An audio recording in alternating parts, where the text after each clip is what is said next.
photo. Ah, ok. C'est la mienne. On fera un montage par. Ok. Bien.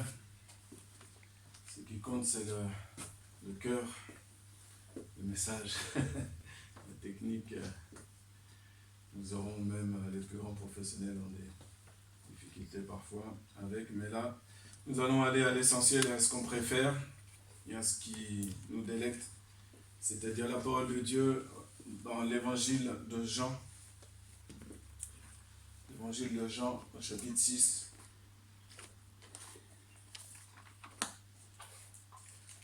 Bien sûr, auparavant, je voudrais souhaiter une bonne fête à tous les papas. Si mon papa m'entend d'ailleurs, je lui souhaite une bonne fête. Bonne fête Dominique. Bonne fête Isaac. Quand tu verras le message, tu sauras que je t'ai dit bonne fête. Et à tous les autres papas. Et nous avons un papa. Même ceux qui ont été orphelins, ils sont venus à Christ et ils ont eu un papa. Et ce papa, c'est Dieu. C'est la raison pour laquelle Jésus lui-même, quand on lui a demandé, apprends-nous à prier, il a dit, dites notre Père. C'est d'une simplicité. Il les a ramenés, c'est comme s'il les a assis tranquillement et qu'il leur a dit, notre Père. Ne soyez pas impressionnés par ma manière de prier. Ne soyez pas impressionnés. Car tout est à vous et vous êtes à Christ. Les disciples, il a fallu des années, bien sûr, pour qu'ils le découvrent. Et qu'au fur et à mesure, eux-mêmes progressent dans leur prière personnelle, puisqu'ils ont découvert qu'ils étaient vraiment les enfants de leur Père, les enfants de Dieu. Aujourd'hui, nous allons voir le pain de vie qu'est Jésus. Alors nous allons lire à partir du verset 22, Jean chapitre 6, au verset 22.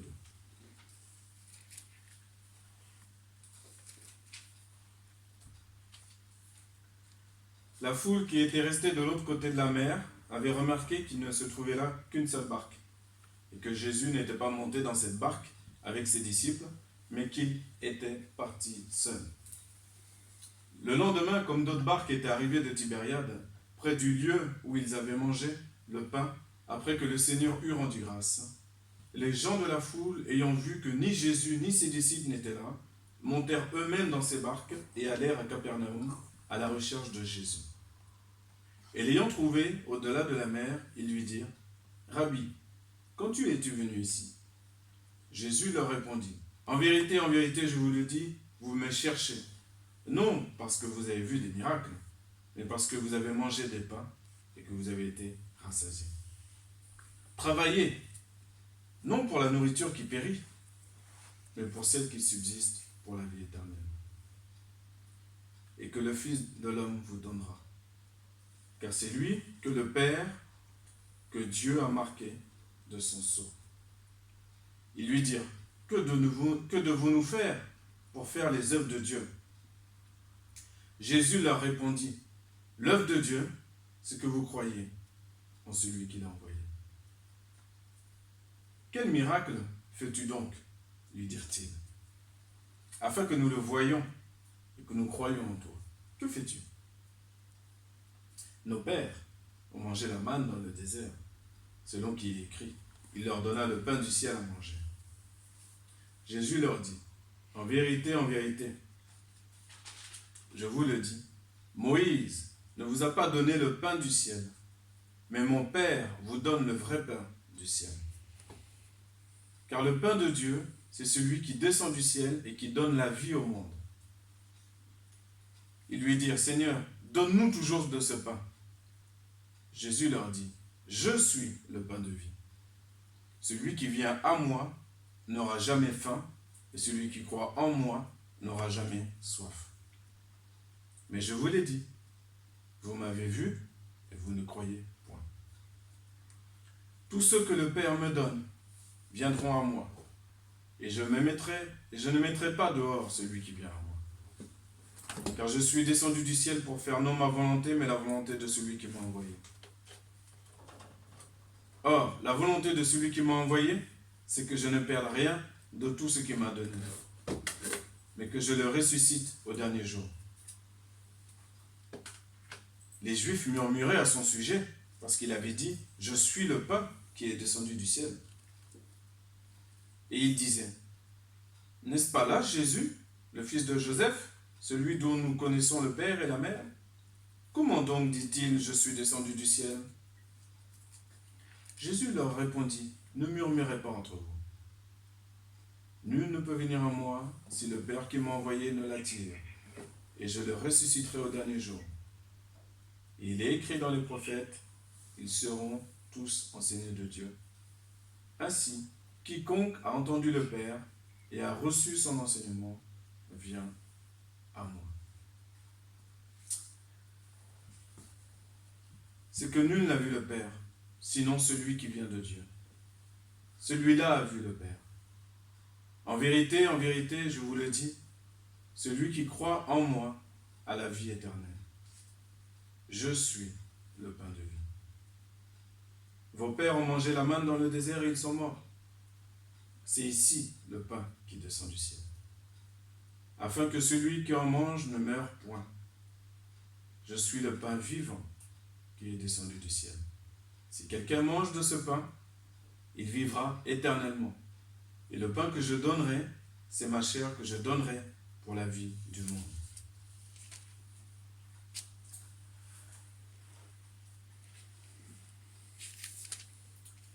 Jésus, le pain de vie. On voit dans cette histoire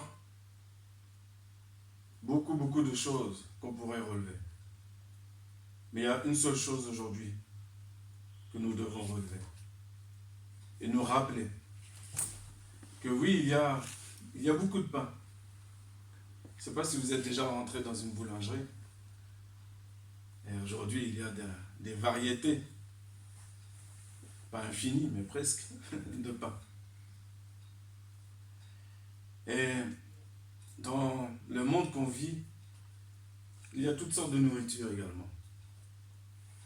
Toutes sortes de nourriture dans le monde. Et de ce qu'on se nourrit, on devient. Ça a un impact sur nous. Si je me nourris régulièrement des pâtisseries, dans les boulangeries remplies de glucose, si j'en mange tous les jours, il y aura un impact dans ma chair, forcément. Cet impact peut-être commencera-t-il à s'appeler diabète ou autre chose. Si je ne suis pas vigilant, quoi qu'il arrive, que je le veuille ou non, cela a un impact. Je dois être mesuré. Mais ça, c'est la nourriture. Comme dit Jésus, qui va dans les lieux secrets. Ce n'est pas la nourriture qui donne la vie. La nourriture qui donne la vie, c'est Jésus. Et Jésus seul. À quoi pourrons-nous comparer le pain que la foule est venue chercher auprès de Jésus? Parce qu'auparavant, il avait multiplié les pains. Il avait eu 5 pains, 2 poissons. Il en a donné pour 5000 hommes. Donc forcément, la foule vient. La foule on le serait à moins, un miracle pareil. Donc la foule veut suivre Jésus. Donc la foule a pris, elle aussi, des petites nacelles et a traversé la mer pour aller de l'autre côté, pour aller rejoindre Jésus. Et Jésus, c'est effectivement le chemin, c'est effectivement la vie, et c'est effectivement aussi la vérité. Et donc Jésus va leur dire la vérité. Jésus leur dit que ce n'est pas moi que vous êtes venus chercher. Vous n'êtes pas venus après moi. Vous êtes venus après ce que je vous ai donné. Et ce que je vous ai donné, du pain, du vrai poisson, votre chair ressentit de suite le bénéfice, un certain bien-être. Et la chair, elle trompe. Elle brouille. Quand on est dans la chair, elle brouille le message. ce qui est bon ne signifie pas que cela est bien. Donc ils ont voulu aller chercher le jackpot. Jésus, qui donne du pain.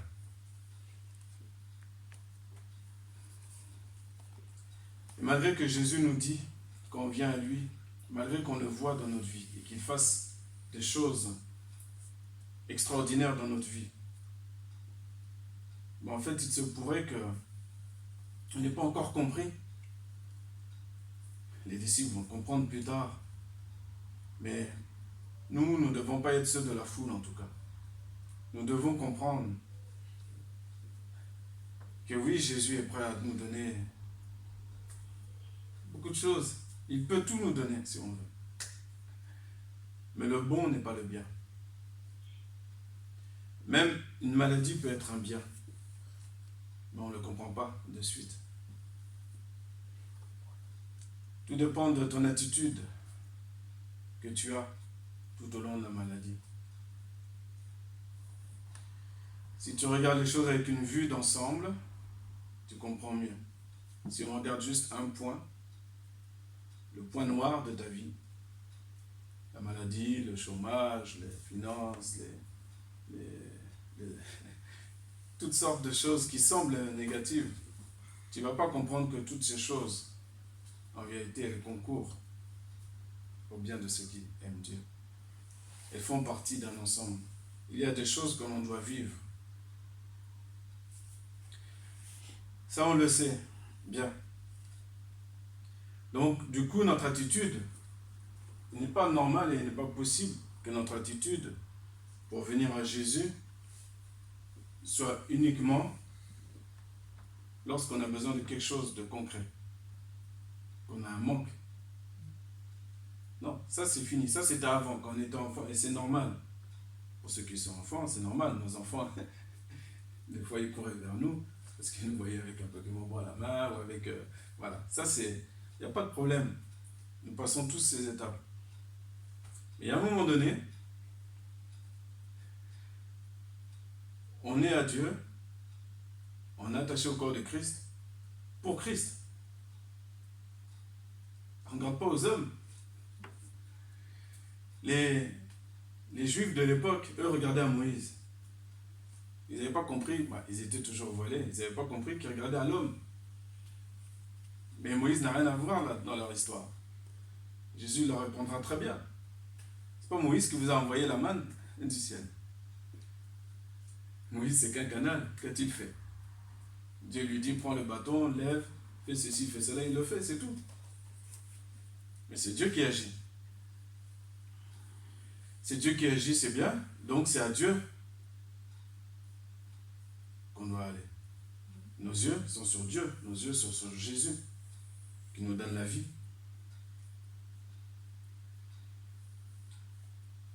Et quand on est fixé vraiment sur Jésus, on ne s'embarrasse pas des affaires de la vie. On est déterminé, on est de plus en plus. De l'enfant, on passe à l'adolescence, de l'adolescence à l'adulte, et de l'adulte au combattant, au guerrier, déterminé à aller jusqu'au bout. C'est guerrier qui dort avec l'armure. C'est pas un guerrier qui dort en pyjama. Non, il a ses armes sur lui. Éphésiens 6 est accompli en lui. Il ne s'est pas laissé endormir par le monde et par les choses que les principes du monde lui apportent. Et les principes du monde se cachent sous plusieurs aspects. Des coachs peuvent t'apporter, aujourd'hui c'est la mode, même ceux qui, j'ai vu même des fois, des personnes qui ne vont pas avoir la nomination de coach, mais qui vont faire le coach, qui vont coacher ta vie. Et leurs paroles semblent bonnes, mais ce n'est pas des paroles qui donnent la vie. Si on veut un vrai changement en nous, il nous faut les paroles de Jésus. Il nous faut le pain vivant. Le pain vivant. Les coachs de vie Ça, il y en aura toujours, il y en a toujours eu. Sauf qu'aujourd'hui, ils sont au bout d'un clic. Tout est plus disponible aujourd'hui. Il y a une profusion de toutes sortes de choses. Et tout ça, ça noie le fait qu'il n'y a que Jésus qu'on doit écouter. Ce que Jésus dit, c'est ce que nous devons faire.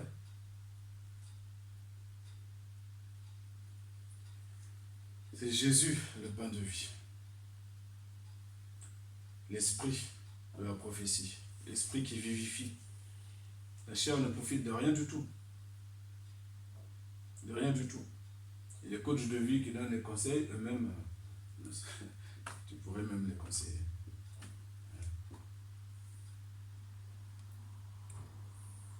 Celui qui croit en Jésus, il a la vie éternelle. Verset 47. Rien qu'avec ça, on pourrait rentrer dans le repos. Nous sommes censés être dans le repos. Rien qu'avec juste une parole. Une parole. Je n'ai même pas besoin d'avoir un micro et de le crier 10 fois à une foule pour que ça rentre. Pas besoin d'animer outre mesure un message. Non. Mais notre problème, le problème que nous avons tous eu et que nous avons encore pour certains, c'est que consciemment ou inconsciemment, nos regards sont sur les hommes.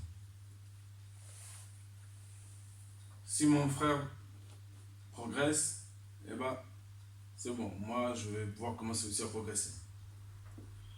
Puisqu'il a dit ça, je vais attendre que ce qu'il a dit, il soit dans l'accomplissement, et puis voilà, je vais moi aussi. Non, c'est chacun, on a un chemin, chacun on a un cheminement. Et Dieu, Jésus, il parle à chacun individuellement, personnellement.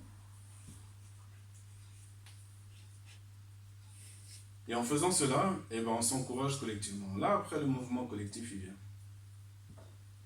Mais il faut que chacun regarde à Jésus, et on ne regarde pas ni à gauche ni à droite. Et ça, c'est une chose qui n'est pas facile. C'est quelque chose qu'il faut reconnaître. Ce n'est pas facile. Mais il faut être vigilant. Il faut être vigilant pour rester les yeux fixés sur Jésus et ne pas aller chercher de la nourriture qui ne nourrit pas. Qui ne nourrit pas. Je pense que vous avez tous eu un temps où vous avez écouté plein de prédications, plein de thèmes différents, divers et variés, plein de conseillers différents, divers et variés.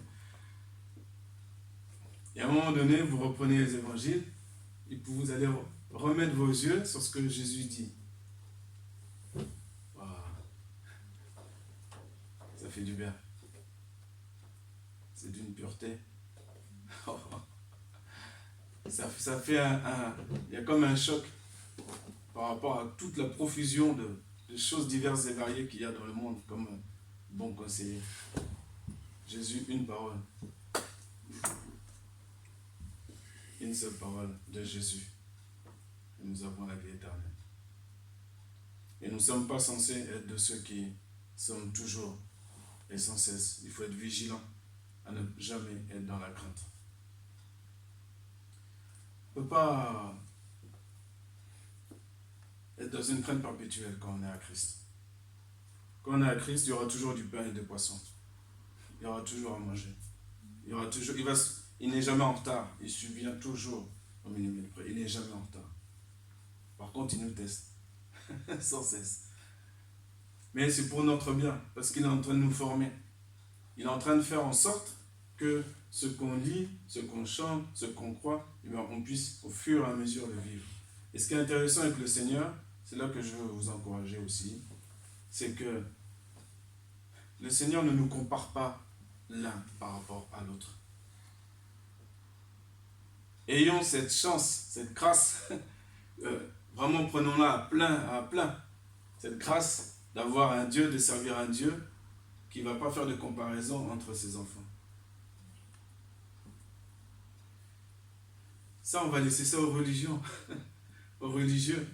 Ils se flattent les uns les autres, soit en ayant la tunique, qu'il faut, des longueurs de tunique qu'il faut, des voiles particuliers, d'un nombre incalculable de prières pour certains, ou toute autre chose.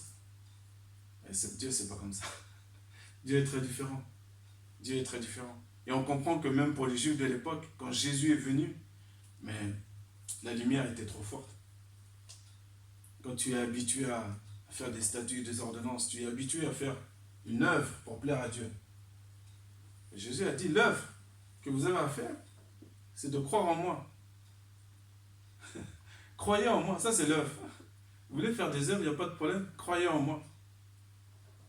Et tous ceux qui croient en Jésus, par la suite, rentrent dans les œuvres qui sont déjà préparées d'avance, nous dit la parole. Vous voyez, c'est le système inversé par rapport au système religieux. C'est le système inversé. Tout est déjà préparé pour nous. Tout est déjà préparé. Et le diable veut nous faire croire le contraire. Nous faire croire le contraire. Le diable et puis notre chair, bien sûr. Notre chair veut faire des choses pour qu'on se montre les uns aux autres. À quel point nous sommes, non pas spirituels, mais il faut vraiment venir à la simplicité. On n'a pas besoin d'attendre que Jésus fasse de miracles particuliers. Nous l'avons reçu. Ceux qui ne l'ont pas encore reçu, oui, le Seigneur peut te guérir de ta maladie. Il peut intervenir puissamment dans ta vie, bien sûr. Oui, bien sûr. Mais il veut faire beaucoup plus grand que ça. Il veut te donner la vie éternelle. Et si tu viens à lui, si tu viens à Jésus, celui qui ne le connaît pas, celui qui ne l'a pas encore reçu, mais même celui qui l'a déjà reçu, à chaque fois que nous venons à Jésus, qu'est-ce qu'il a dit? Je ne vais pas les rejeter. Je ne mettrai pas dehors celui qui vient à moi. Donc il y a un mouvement. Le mouvement que le chrétien, premièrement, c'est celui qui est au dehors. Le chrétien n'est pas censé être au dehors. Hein? Mais en vérité, nous voyons tout au long de notre vie que nous avons sans cesse à aller auprès de Jésus. Parce que nous n'avons pas d'un coup toute la science infuse de la parole de Dieu, toute la complétude, tout l'accomplissement de la parole de Dieu en nous. Non, ça prend du temps. Obéir à un commandement, 2 commandements, 3 commandements, ça prend du temps. Être consommé dans l'amour de Dieu, ça prend du temps. Ne plus être dans la crainte, ça prend du temps. Pour les uns plus rapides, pour les autres plus lents, mais ça prend du temps. Mais Dieu s'adapte. Dieu aime. Dieu est pédagogue. Il faut profiter dans le bon sens. Souvent j'emploie ce terme-là, mais il faut profiter dans le bon sens de Dieu. Non pas pour les pains, non pas pour les pains qui pourrissent, mais pour ce qu'il est.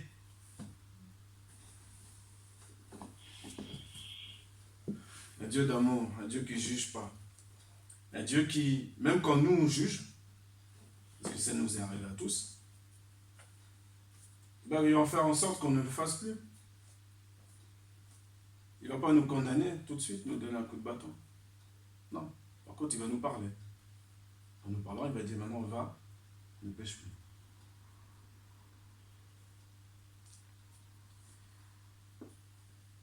Jésus, le pain de vie. C'est à Jésus que nous devons aller. Le chrétien, premièrement, c'est lui qui n'est pas encore à Christ. L'appel du jour, c'est que chacun, nous puissions aller à Jésus, le pain de vie. Le pain de vie. Oui, il y a effectivement des chrétiens qui ont encore besoin d'apprendre. Et je pense que, bien sûr, pas encore à 100%, nous ne serons pas à 100%, en tout cas nous le croyons, nous, que oui, Jésus est bien le pain de vie. Et que cela nous suffit. Et nous croyons que c'est à lui que nous devons aller. Nous croyons que nous n'aurons plus jamais faim, plus jamais soif. Qu'en étant dans le monde, on avait des abonnements pour le cinéma, abonnements illimités. Là, c'est qu'on était dans le monde, on allait au cinéma. Tu avais une carte et tu pouvais passer toute la journée au cinéma. Il faut assouvir cette faim, cette soif d'évasion, de fuir notre vie du moment, de s'évader. Ça, c'était avant. Aujourd'hui, en Jésus, tout ça est terminé. Si j'ai faim, je vais manger le pain de vie. Si j'ai soif, je vais boire l'eau de la vie, l'eau de la parole. Et cela me suffit. Et cela me suffit. Eh oui.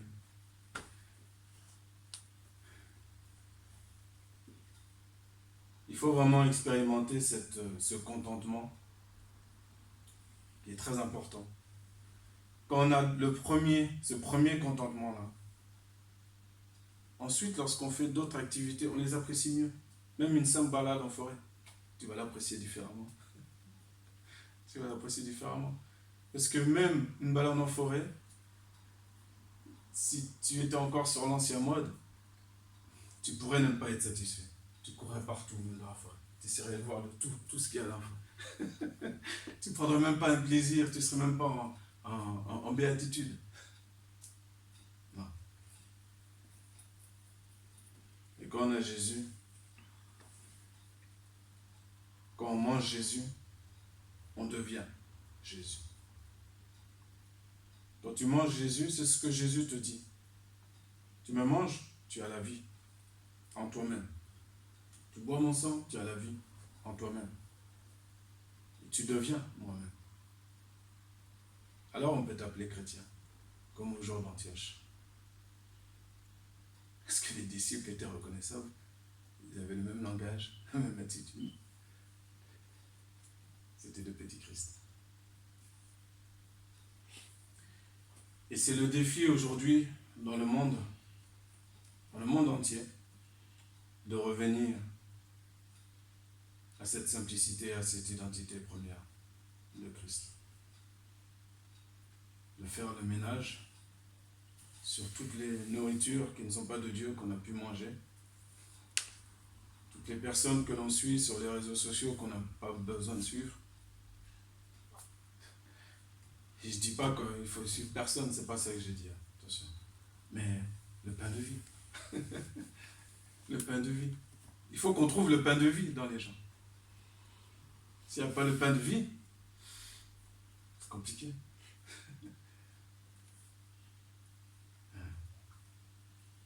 On suit Jésus et tout ira bien.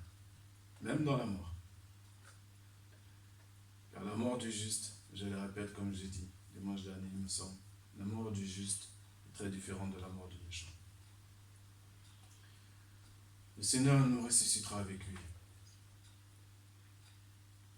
Le Seigneur nous ressuscitera au dernier jour. Au verset 54, pour terminer, le Seigneur a prononcé une parole qui semblait dure pour les disciples, qui semblait terrible. Mais il dit ceci: celui qui mange ma chair et qui boit mon sang a la vie éternelle, et je le ressusciterai au dernier jour. Car ma chair est vraiment une nourriture, et mon sang est vraiment un breuvage. Celui qui mange ma chair et qui boit mon sang demeure en moi, et je demeure en lui. Comme le Père qui est vivant m'a envoyé, et que je vis par le Père, ainsi celui qui me mange vivra par moi. C'est ici le pain qui est descendu du ciel. Il n'en est pas comme de vos pères, qui ont mangé la manne et qui sont morts. Celui qui mange ce pain vivra éternellement.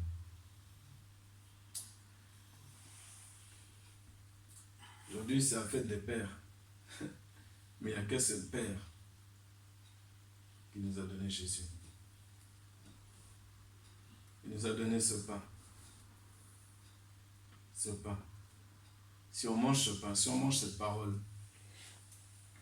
nous vivrons éternellement. Si nous avons la parole en nous.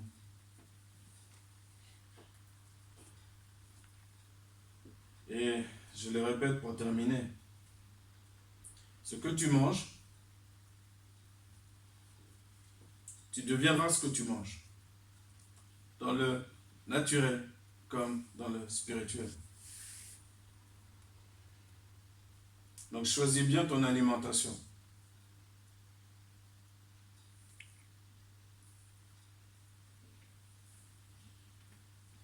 Si je mange Jésus, à chaque fois que j'entends Jésus, quel que soit le canal par lequel ça passe, je suis fixé et connecté à Jésus, à son esprit. Et j'ai une grande patience. Je bénéficie de tout ce qu'a Jésus, de ce qu'il est. Je n'ai aucune lassitude. Jésus ne me lasse pas. La parole de Dieu ne me lasse pas. Je n'ai pas de routine. Aucun chant ne m'est ringard. Aussi vieux soit-il. Non, tout est parfait en Jésus. Mais moins je le mange, plus mon être voudra retourner à son train-train quotidien, ses petites émissions calées, son petit agenda planifié. Il faut équilibrer correctement. Il faut équilibrer correctement. Et c'est même pas, vous savez, c'est même pas une question de quantité. C'est une question du désir de ton cœur, l'intention de ton cœur. Quand tu te mets à part avec la parole pour la manger, qu'est-ce qui te fait mettre à part? Quel est le désir? C'est quoi ton moteur? L'intention de ton cœur. Plus cette qualité-là augmente, là, tu n'auras... Profitons de Dieu qui ne va pas calculer le nombre de minutes qu'on passe avec lui. Mais pourquoi tu passes du temps avec lui? Pour qu'il te donne du pain qui périt? Du travail? Ou c'est pour lui? Et il connaît nos besoins avant même qu'on ouvre la bouche, il connaît déjà toute notre vie. Donc on est tranquille, on est relax. Profitons de ça. Et soyons joyeux. Parce que, vous savez, quand tu vois le visage d'un homme religieux, des religions de ce monde, je ne sais pas si vous avez déjà vu leur visage, mais il est vide. Il est triste.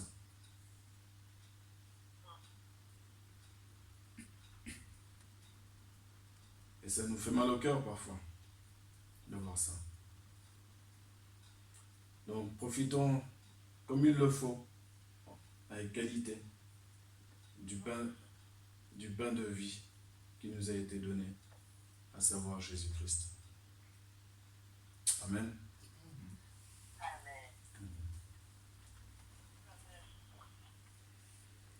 Éternel notre Dieu, nous te bénissons pour ta parole qui est d'une puissance extraordinaire. Et c'est vrai, peut-être que nous aurons réagi peut-être de la même manière. Nous ne savons pas que ces Juifs, que tes premiers disciples, ils n'ont pas compris de quoi tu parlais.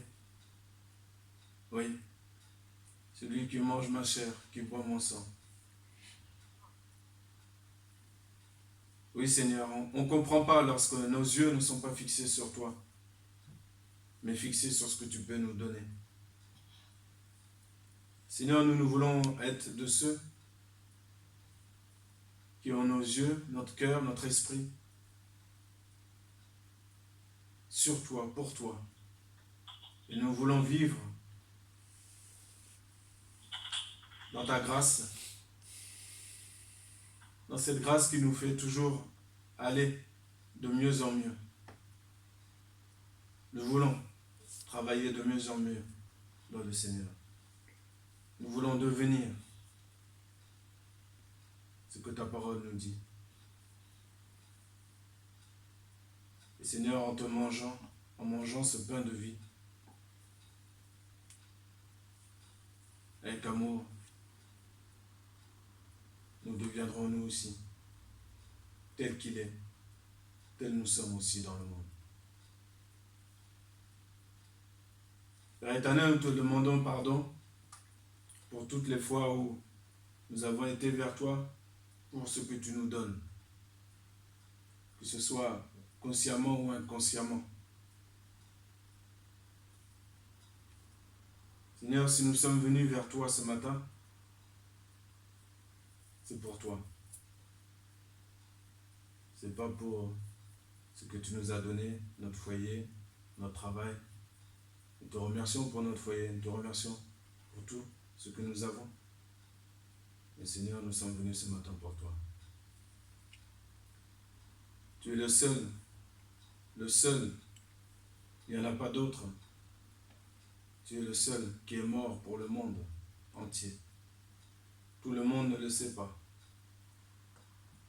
Et Seigneur, par ton Église, tu continues de faire connaître cette bonne nouvelle, que tu es le pain de vie. Merci Seigneur. Merci pour Jésus. Merci. Gloire et louange à ton nom.